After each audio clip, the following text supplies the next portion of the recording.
Let's say good evening to everyone. Want to wish you a Merry Christmas. We're in the week, believe it or not, well, you probably believe because you're living it, right? But we are in the week of Christmas. It's come up so quickly. But we're thankful for all that God is doing. And we're going to continue the lesson we started a few weeks ago talking about the motivational gifts. So just going to give people a few minutes to join us online, and then we'll jump right back into that lesson. Meantime, for him that's blessed us here, let us know to go tell it on the mountain that our Savior has come. Feel free to share this to your page. It's yours. If you want to tag a few people, let them know we're online. You can do that. I'm going to do that as well. Share it to my page, and we'll get started in a few seconds.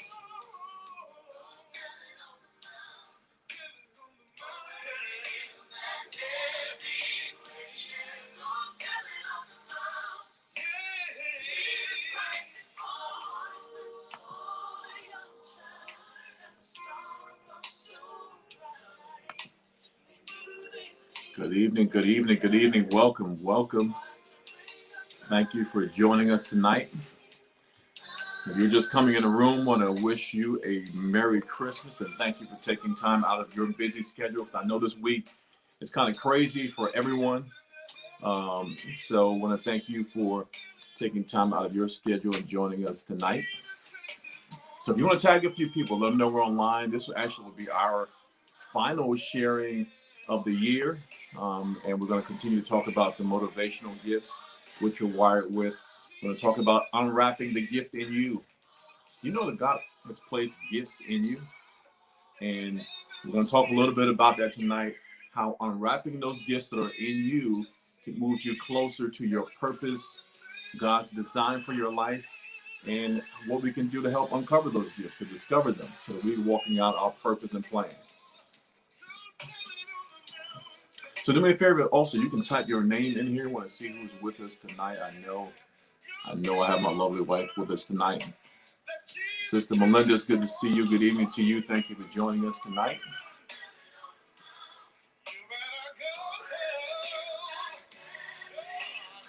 So you come in the room, type your name, and if you have a comment or question, as always, you can list that, and we'll see if we can get. If you're brave enough, we'll see if we get that online.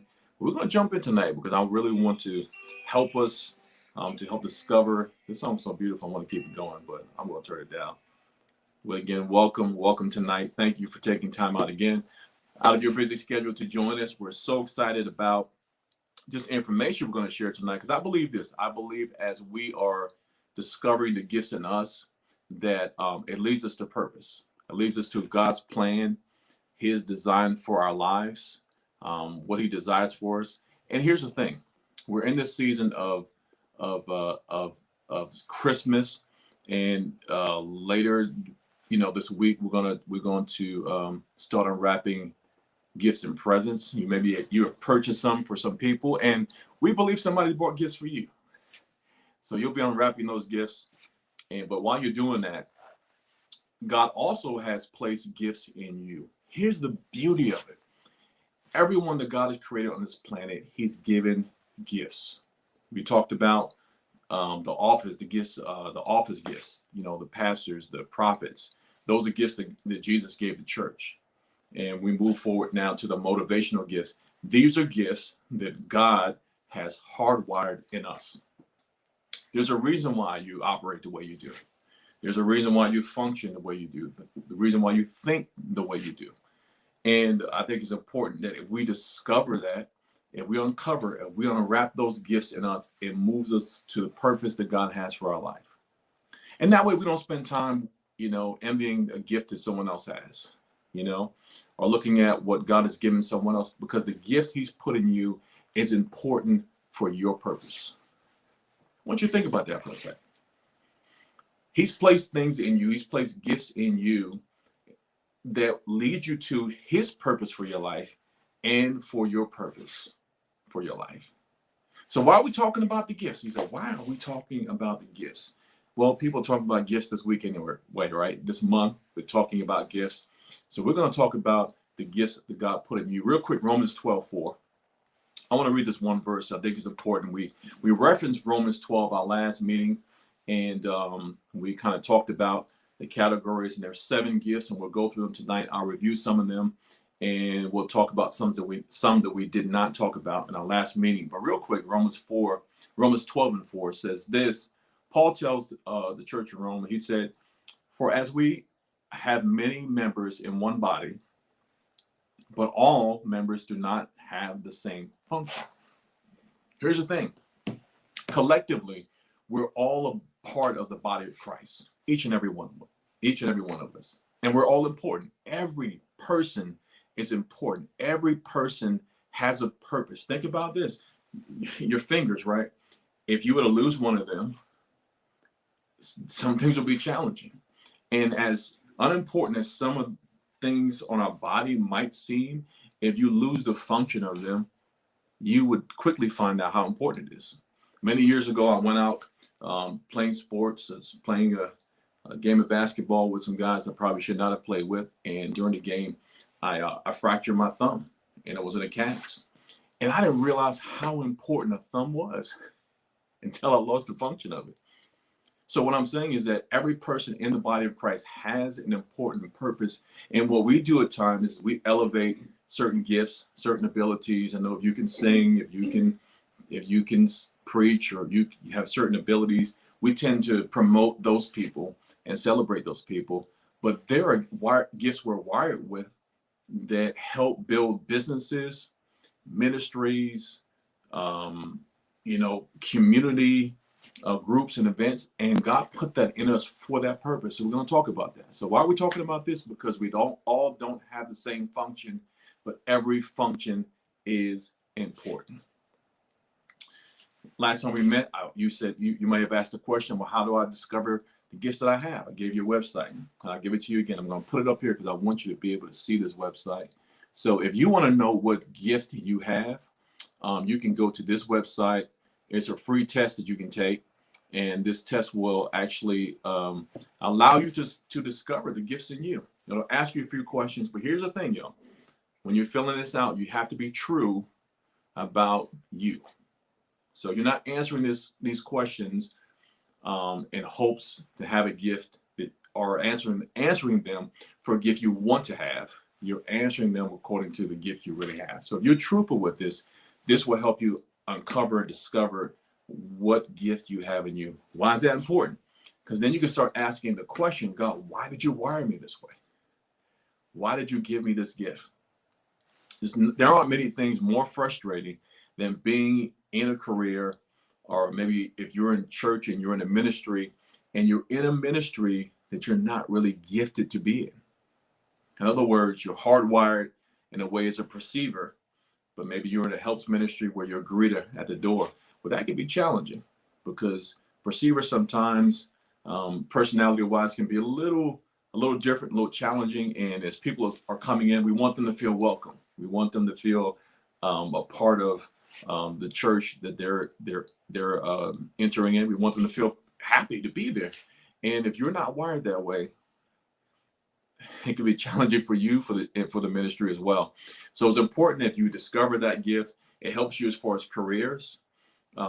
Maybe on a job you're frustrated, not necessarily because you just don't like your job. You might not be wired to do what you're doing.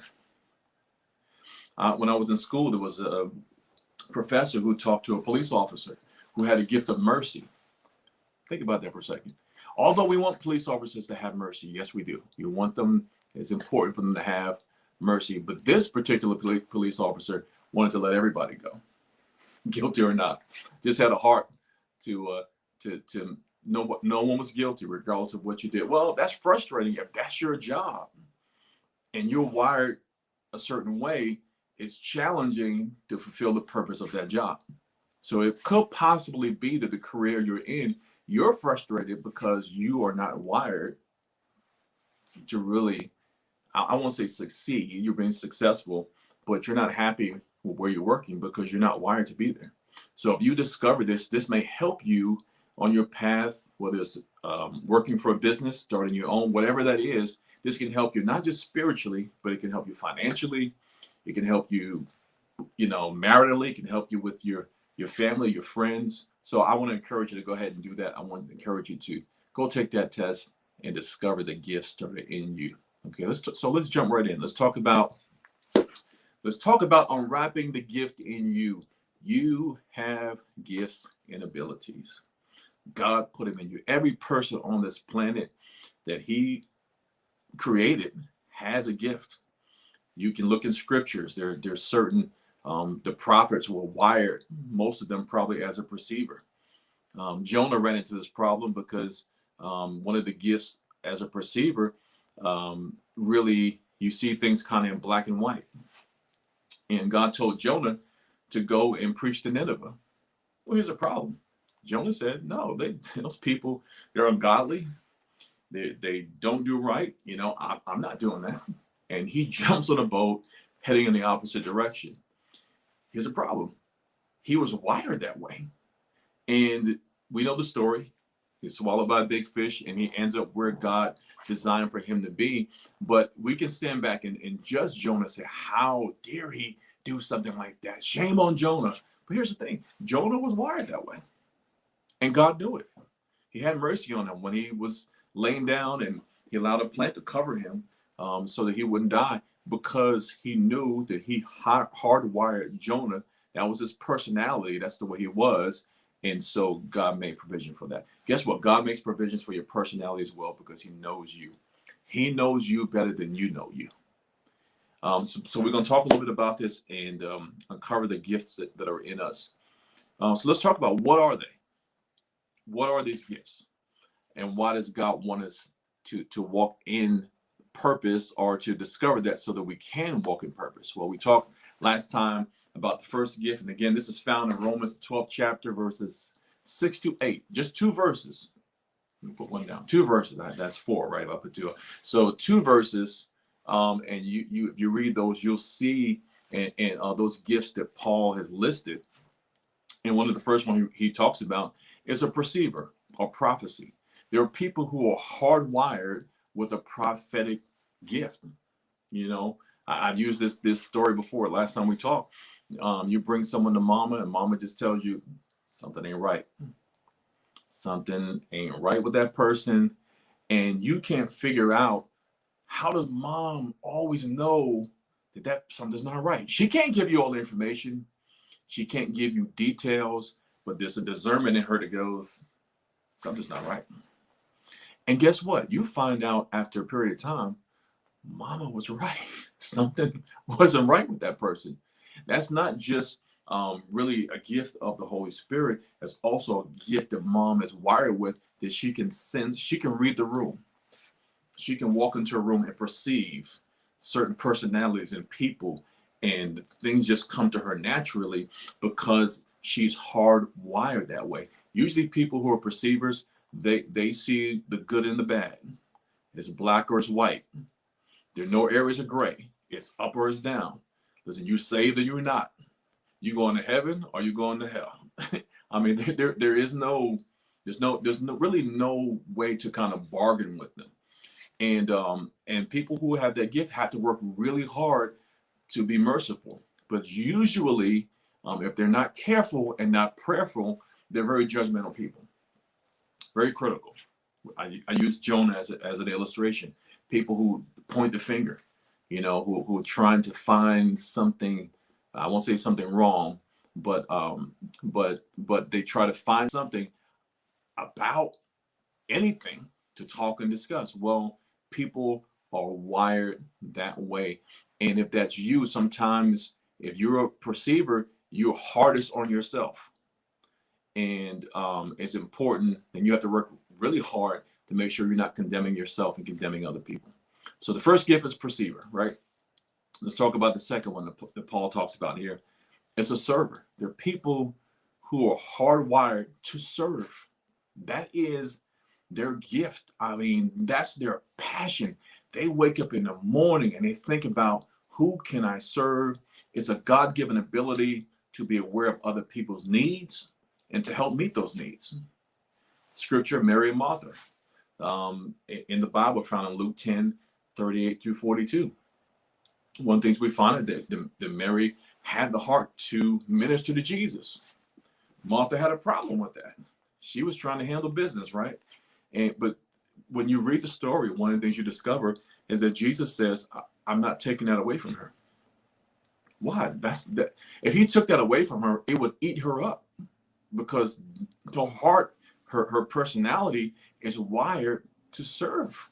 She's ministering to Jesus. And Jesus, he knew automatically, I wired her that way.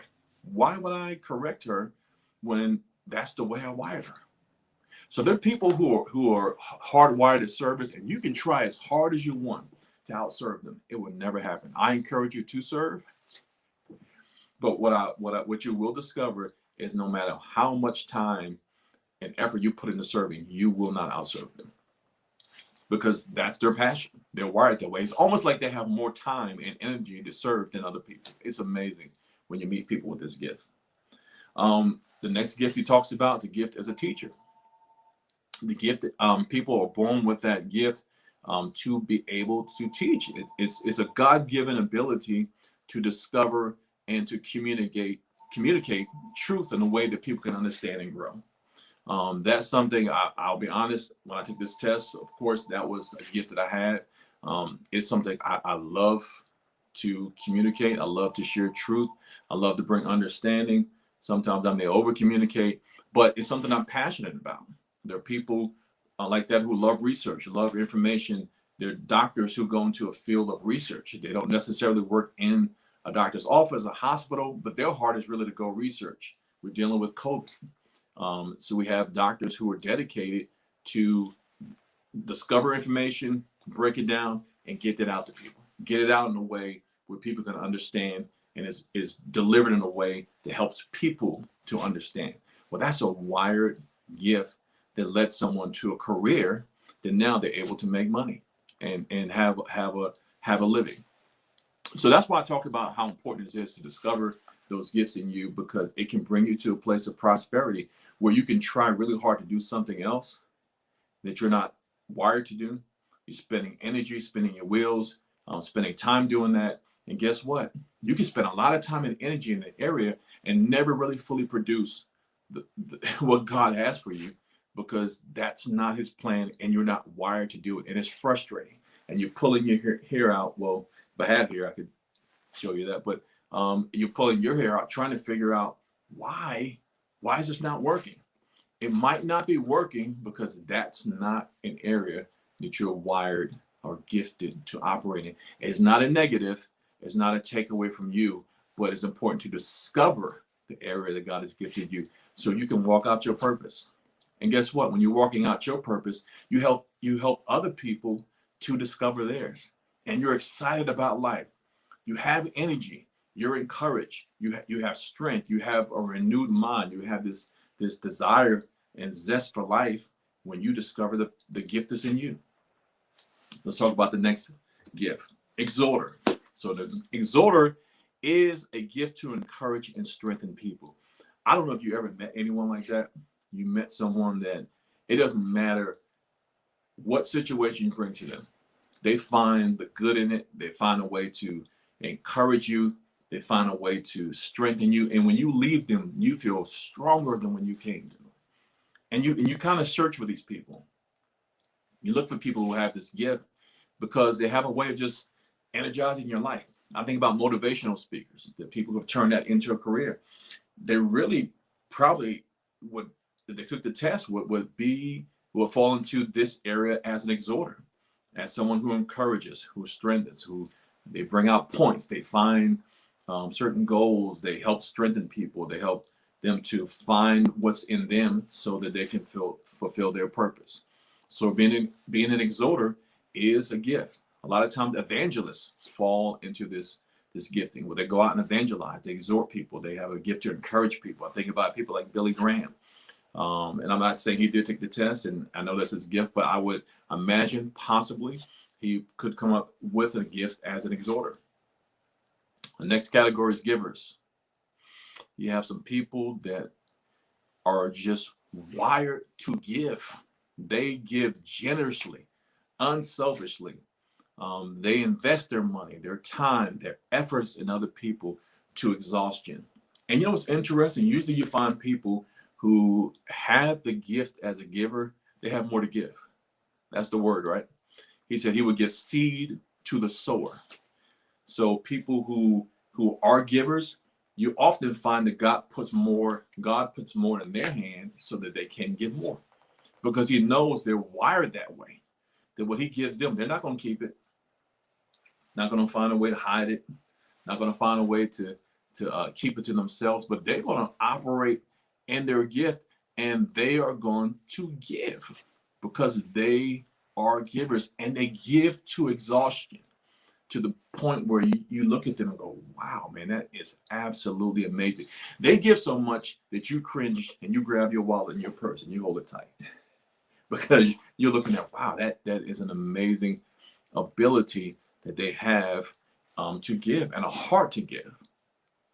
But again, that's a hard wired gift. And I tried to pronounce this word last time and I'll make it, my wife is in it, she can help me out. This philanthropist. I guess that's the philanthropist. Hopefully you heard that. I won't try and pronounce it again. Philanthropist. So hopefully you heard that nice and loud. But those are people who probably have gifts as givers, and they give to businesses, to countries. They travel, and they just love being a giver. And again, that's the way they are wired. It's in their heart, and that's a desire. And guess what? Until the day they die, that's the way they'll be. They're not stingy people. They're not stingy people. They will give you the shirt off their back, buy another shirt, and give you that one too, because they are givers. Okay. Next one is administrators. Now, administrators are people who have a gift to organize people. They can organize people, resources to achieve maximum efficiency. So these people have the ability to gather people. They're motivators in some way, but they're also are drawers of people. And they can find a way to galvanize people, bring them together, get them organized. And sometimes you find this in major movements. You find the leaders of the movements probably have the administrative gift. They have that ability to bring people together and to get them moving toward a certain goal or purpose. And maybe you meet someone and you wonder, no matter what group you're in, if you have a friend, no matter what group they join, they wind up leading the group. When they're voting and they say John, Mary, and you're like, man, why are they always picking these people to lead the group? Because other people probably see that gift in them. They see that gifting. A lot of times you'll see business owners, CEOs. These are people who have the administrative gift to organize people. They see the big picture. So they can look at something and they get people to see the big picture. They get people to buy into the big picture. They gather resources and people, and they motivate them to achieve the goal. Well, that's a gift they're wired with. They were doing it since they were little children. And oftentimes you'll see people operating in these gifts, and they might not necessarily know what they are, but you've been operating in this, and they've been operating in it since they were little children. And when you discover what it is, then you go, oh, I never realized that about me. That's why I function this way. That's why I do things this way. Yes, because God has hardwired you with this gift. And here's the thing, if you discover it, you home it, you develop it, it will lead you to your purpose. It will lead you to the plan that God has for your life. And we don't have to spend time scratching your head trying to figure it out. You discover what this gift is, and you research how to maximize this gift, how to build on it, how to grow it, and it leads you toward God's purpose for you. Believe it or not, we've gotten through most of them, and we're on to the final gift. The final hardwired personality gift is the gift of mercy. Yes. These are people who recognize the hurting people. They restore them. They aid in their healing. They're very expressive and loved. Oftentimes, they're not critical. They're not judgmental people. It doesn't matter how bad things can be. They find a way to extend mercy in a way that's unbelievable. And you want to, you know, if you're looking at the same situation, sometimes you think something different. If you don't have that gift, you say, okay, slam them against the wall. Let's deal with them differently. And the person like, no, no, no, we have to we have to love them. Let's forgive. And it's to the point sometimes, honestly, we can kind of get on your nerves a little bit because they show so much mercy and so much love that it can annoy certain people. Well, guess what? They're hardwired that way. These are people that, they're almost too nice for their own good. But it's a good thing because we need people like that on the planet. We need people that will show mercy. I think about nurses in the nursing field. These are male and females who have the gift of mercy. They have this gift to recognize hurting people, and they want to help and restore them. Some doctors, if you work in healthcare in some way, more than likely you are wired that way to want to help people. And if you meet somebody in the healthcare field that's not wired that way, you also know that. You know really quickly that they might be in a field that they're really not wired to be in because they don't extend mercy. And one of the things you don't want is if you've ever been in a hospital or doctor's office, you don't want someone taking care of you that's not really gifted in this area. You want to make sure, that you have someone because that aids and helps with healing as well. If you're hurting and you have someone that's gifted in this area of mercy, that helps you to heal because they have an ability, a wiring that God has put in them to help hurting people, to aid them, to help them to recover so that they are doing well. And it's what's so beautiful about this is that when we think about all of these gifts, God has different people He's put on the planet that are wired this way for a specific purpose and plan. So here's my request for you that while you're unwrapping the gifts and presents under your tree, take time to unwrap that gift that God has placed in you. Discover what it is, uncover that gift because it can help you walk towards your purpose and plan for your life. You don't have to live frustrated. You don't have to live upset. You don't have to live trying to figure things out. God has the plan and He wired you a certain way so that you can fulfill His plan for you and you can fulfill your purpose and destiny. And I believe one of the ways you'll find that out is by unwrapping that gift so you can discover the gift that God has placed in you to fulfill your destiny and His plan for your life. I'll end here. Discovering your gift will help you discover and fulfill your purpose. There's a reason why God made that deposit in you. And it's our responsibility to uncover and search it out so that we can better understand what His purpose and plan is for us. We shouldn't desire other people's gifts. So this Christmas, after you're looking under your tree, you're not really looking at, hopefully you're not looking at someone else's gift, hoping you get theirs. Hopefully you're happy with yours. But I believe that if you discover the gift in you and you maximize that gift to its full potential, it will excite you, it will ignite your life, and it will allow you to walk out the passion that God has put in you to fulfill, again, His plan for you, His desire for your life. And you'll see that accomplished, and it'll bring you to the purpose and design He has for you. So that's my lesson for you tonight. We closed out talking about the motivational gift. I encourage you again to discover that gift in you. It leads you to purpose. It leads you to destiny. It minimizes or eliminates frustration, and it'll ignite your life. I want to take this time to wish you and your family a very Merry Christmas, a safe Christmas. If you're traveling this year, want to encourage you to make sure that you are taking time to be careful. Thank you, Sister Melinda, that you're taking time to be careful as you travel. We know there's a new virus that's Omicron that's on the rise. So I want you to use precaution, be prayerful, make sure you protect yourself and protect your family. And this will be the last stream of this year. So we say Merry Christmas, Happy New Year, and we look forward to sharing more information with you in 2022. You be blessed, and we'll see you again soon.